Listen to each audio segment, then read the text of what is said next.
Karibu katika Balaa Zito, na siku ya leo tunakuletea likapu inayohusu binti mwenye uwezo wa kuona mashetani. Alizaliwa na uwezo huo kutoka alipokuwa mdogo. Wazazi wake walihangaika kwa waganga wa kienyeji, wachawi wa dunia, manabii na mitume, na mwisho wa siku akaja na fainali ya kwamba kuna miwani maalum alipaswa binti kuitumia. Miwani hiyo haikuondoa uwepo wa mashetani, bali iliondoa uwezo wa bidada kuweza kuwaona hao mashetani. Kwa hiyo akivaa miwani hiyo aliendelea kuona watu wa kawaida kama ambavyo mimi na wewe tunaweza kutazama. Ni miaka 21 imepita sasa kutoka binti alipoweza kugundulikana kuwa na tatizo hilo, na wakati wote huo amekuwa akitumia hiyo miwani na hawezi kuona kabisa mashetani. Siku ya leo akiwa kwenye ndege, ni ghafla tu alikuwa amepitiwa na usingizi, ile miwani yake ikawa imeanguka. Mtoto mmoja alikuwa kando yake akachukua ile miwani na kwenda kuivaa, akawa amependeza kweli. Akamuuliza, "Auntie, vipi, nimependeza?" Lakini bidada alionekana kwa mwenye hofu sana. Akamsihi sana yule mtoto kumrudishia miwani yake, lakini yule mtoto kwa kuwa hajui kwa nini huyu bidada anavalia miwani akazidi kumkatalia. Ghafla tu bidada akaonekana kuwa ni mwenye wasiwasi sana. Kumbe kando ya binti huyu aliyekuwa amemnyang'anya miwani aliweza kumuona mwanamke alikuwa amekufa miaka mingi sana akiwa ameketi naye kando kando. Lakini baadaye alipoweza kutazama katika ndege akagundua kwamba kila abiria alikuwa amekaa na mzimu mmoja. Alishtuka kwamba mwisho wa hii safari itakuwa si mzuri kabisa. Akaanza kupiga kelele akiwasihi watu waweze kutoka nje ya ndege, lakini wahudumu wakamzuia na kumwambia kwamba akiendelea na usumbufu watakwenda kumshusha na kumpeleka kituo cha polisi. Dada akaendelea kupiga kelele akisema kwamba, "Naomba sana munipeleke hicho kituo cha polisi, lakini pia msiruhusu abiria wengine waweze kusafiri na ndege hii." Wakamuona kuwa kama chizi hivi. Abiria wengi walifyonya kwa dharau na kusema kwamba, "Mnatupakiaje na abiria ambaye ni chizi? Wakati mwingine msifanye hivyo." Kapteni wa ndege akamuru ndege iweze kunyenyuka kutoka uwanja wa ndege na hatayari kuielekea nchi waliokuwa wanaelekea. Lakini kwa bahati iliyo mbaya, dakika 10 mbele ikasikika taarifa ya habari kwa ndege imepata ajali, na mtu wa kwanza kuhisiwa kusababisha ajali ile ya ndege akaanza kushikiliwa bidada. Huyu anatakiwa kueleza imekuwaje kwaje ile ndege imepata shida, kwa sababu yeye ndo aliweza kulalamika kabla hata ya kufika mbali. Mpaka kufikia hapa bado hujaona sababu ya kugusa alama ya kusubscribe. Kama bado hujafanya hivyo, basi hakikisha unagusa alama ya kusubscribe na alama ya kulike pia. Binti mrembo anafahamika kama Harang, na siku ya leo alikuwa akihojiwa na polisi. Amewezaje kujua tukio la ndege kuweza kupata ajali kama yeye si mhusika? Bidada Harang akaeleza kwamba aliweza kuwashuhudia mizimu wengi katika ndege na aligundua kwamba safari ile isingeweza kuwa salama. Sasa wakati huo anaendelea kufanywa mahojiano, kuna pande alikuwa kando. Huyo pande anafahamika kama Mugeng, na hii si mara ya kwanza kumuona bidada. Amewahi kumuona katika duka moja hivi ambalo wanauza chai ambapo bidada anafanyia. Siku hiyo afande anakumbuka kwamba alikwenda kununua chai, lakini kwa bahati mbaya akashangaa kwamba anahudumiwa na mtu ambaye amevaa miwani mieusi. Akawa ameshtukia na kusema kwamba, "Ni kwa nini mhudumu unavaa miwani mieusi?" Na kwa bahati mbaya manager akawa amesikia. Kamwamuru bidada Harang kuweza kuvua ile miwani, lakini bidada akawa amekataa. Manager akamvua miwani ile kwa lazima, lakini bidada alikuwa amevaa miwani mingine. Akawa mvua mpaka ile miwani. Bidada akafumba macho yake na kumhudumia mwamba akiwa amefumba macho. Asa mwamba Mugeng kwa kuwa ni afisa wa polisi akutaka kabisa kuhudumiwa akiwa bidada ameweza kufumba macho yake. Akamwambia kwamba, "Naomba nione macho yako." Akawa amemtazama bidada machoni, lakini ghafla tu kuna mtu akawa ametimba katika mitaa hiyo, moshi ukiwa unatilika nyuma yake. Huyu jamaa aliyeingia hapa katika maeneo ya mgawani ana tambo nyingi sana. Huyu jamaa ni ex wa bidada. Sasa kwa leo ameamua kuja hapa kwenda kununua chai, lakini lengo lake ni kumlingishia bidada kwamba amepata girlfriend mpya. Bidada Haran kwa kuwa hajavaa miwani yake, hivyo anaona mzimu ambao unamfuatilia mwamba nyuma yake. Akawa amemzuia jamaa na kumwambia kuwa anatakiwa kusubiri ndani ya dakika 3 ndo aondoke. Na hakuishia tu kumsii, bali alikuwa amemshikilia mpaka mkono. Mwamba alikasirika sana na kumwambia kwamba, "Hivi hujui kwamba mimi na mahusiano mapya na girlfriend wangu yuko kule ananisubiri katika gari. Siku nyingine usirudie tena. Mimi sikupendi tena wewe ujue." Maneno haya makali kutokea kwa ex-boyfriend wake akawa amemuumiza sana bidada. Akaamua kumwachilia mkono, lakini hakutaka kabisa mwamba aondoke kwa wakati huu. Jamaa alipotoka tu nje ya mgahawa akawa amegongwa na gari. Na hii ni kumbukumbu ambayo mwamba Mutag anaikumbuka. Na kutokea wakati huu alianza kumtilia shaka bidada, akijua kwamba bidada atakuwa na uwezo wa miujiza kwa sababu aliweza kumsii mwamba asitoke, na alipotoka tukapata ajali. Leo tena katika kituo cha polisi anasikia kwamba bidada aliwasii watu wasipande ndege, lakini walipopanda tu wakapata ajali. Hii ikawa imemtilia shaka na kutaka kujua bidada huyu yukoje. Hapa tu katika kituo cha polisi kuna bidada mmoja alikuwa ameletwa hapa, analalamika kweli kweli kwani alikuwa amefanya fujo katika maeneo ya soko. Sasa alikuwa anaendelea kufanya fujo mpaka hapa katika kituo cha polisi, lakini alipoweza tu kumgusa bidada akagundua kwamba bidada alikuwa anakontroliwa na shetani. Kaongea wazi kabisa mbele ya kituo cha polisi akisema kwamba huyu mwanamke anakontroliwa na shetani nyuma yake na sio muda atakwenda kufa. Basi walimdharau sana na kumwona kuwa anaongea mambo yasiyokuwa na maana. Wakawa wamemtoa pale kituo cha polisi. Dada alipokuwa anatolewa kituo cha polisi alimba matusi ya kila rangi akiwatukana mapolisi kwa kusema kwamba wao ndio hawana akili, wasimuite yeye chizi hata kidogo. Lakini mwamba Mugeng kumbuka kwamba ameweza kumshtukia bidada, akajifanya ni mtu ambaye anataka kumpatia msaada. Akaomba kumpatia bidada rifti kutoka hapo mpaka kule anakoelekea. Bidada bila hiana yoyote akawa ameingia katika gari, na kwa kuwa alikuwa amechoka kidogo, basi akawa amepumzika ndani ya gari. Safari ikawa imeanza. Njia kuelekea nyumbani na katisha katika daraja ambalo liko juu kabisa ya bahari. Ni mfano wa lile daraja la Kigamboni. Sasa kwa bahati iliyo mbaya ni kwamba aliweza kumshuhudia mtu aliyekuwa kando kidogo akiwa anatangaza kwamba anataka kujiua. Bidada akavua miwani yake na kumtazama mwamba, akasikitika sana kwa sababu sababu nyuma yake kulikuwa kuna shetani. Kamsia afande Mu kwamba waelekee nyumbani kwa sababu huyu mtu atakwenda kufa si muda mrefu, lakini Mu akawa amecheka kidogo na kusema kwamba hawezi kufa. Huyu jamaa ni kawaida yake, kila mwezi huwa anakujaga hapo na kuatishia watu. Huyu jamaa anafanyaga planki za mitandaoni, anakujaga hapo na kuatishia watu, kisha baada ya hapo anaonesha kwamba walikuwa kirekodiwa. Kwa ni michezo tu ya mitandaoni. Bidada akamwambia kuwa awamu hii si michezo ya mitandaoni, atakufa kweli yani. Mwamba kinamna fulani akaanza kuhisi kama bidada huenda akawa anaumwa, kwa sababu siku ya jana mamake alikuja kituo cha polisi na kuanza kumuuliza bidada kwamba hivi wewe umekuwa mgonjwa tena. Akawa anahisi kwamba kumbe bidada wakati mwingine anakuaga mgonjwa, ndio maana anazungumza vitu asivyovielewa. Mwamba kaosha gari na moja kwa moja akawa anaelekea mpaka kule ambako bidada alikuwa anaelekea. Basi alipomfikisha tu bidada aligeuka nyuma, akatazama katika gari ya Mwamba, akagundua kuwa kulikuwa kuna namba ya simu. Alipoitazama tu mwisho wa siku akawa ameingia ndani. Mwamba akawa amemtua bidada na kaanza kuondoka kurudi alikotokea. Lakini akiwa katika gari yake akapokea namba ya simu ngeni kidogo, ilikuwa imemtumia ujumbe. Ikabidi kwenda kusoma ule ujumbe. Akashangaa kwamba ujumbe umeandika kwamba we polisi ni fala kabisa.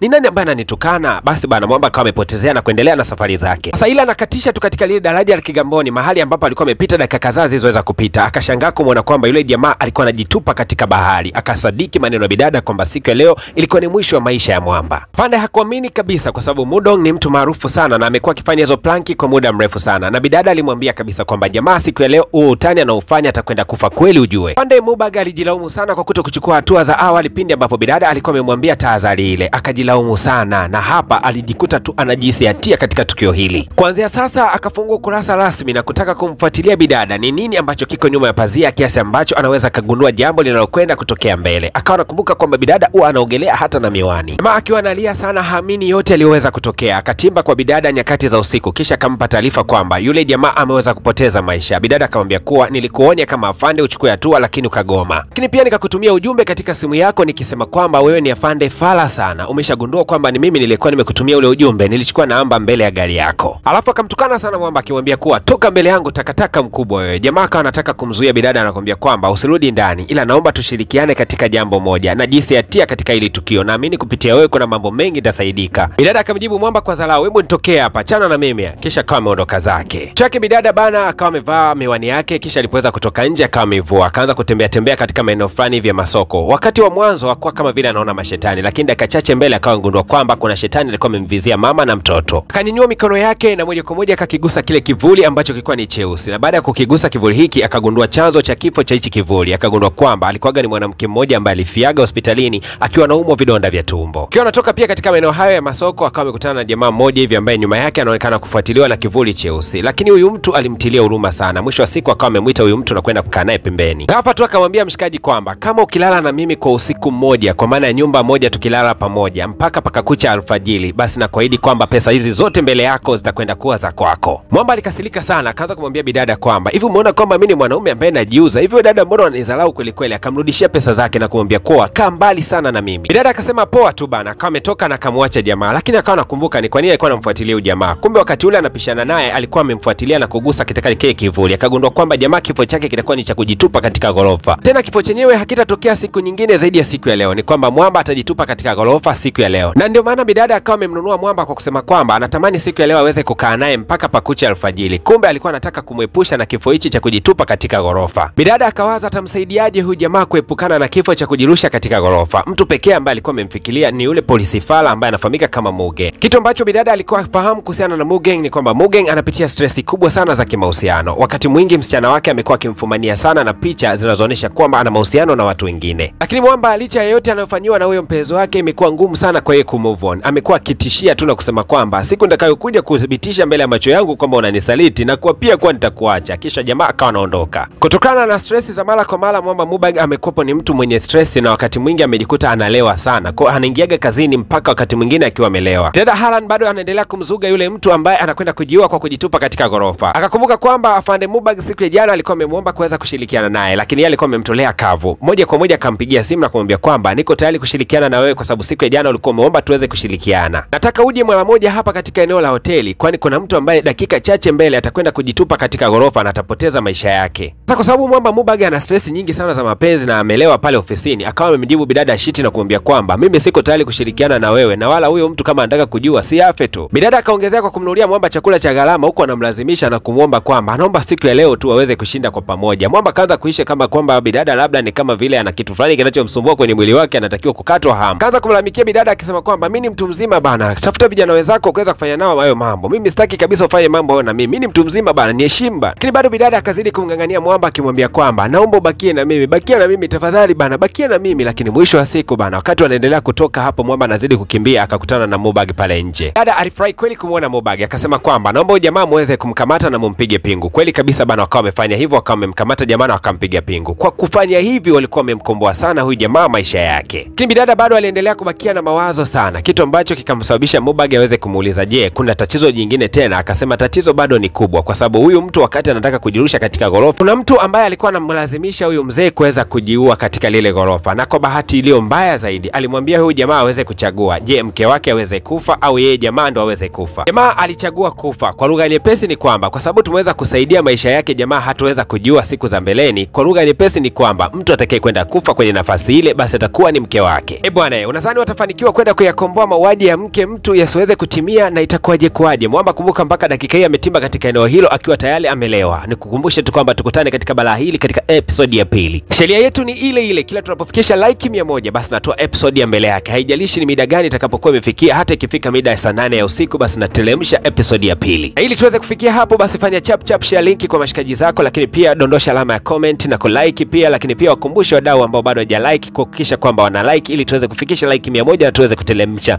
mzigo unaofuatia. Mimi naitwa DJ Paul na hii ni PVP Media Max.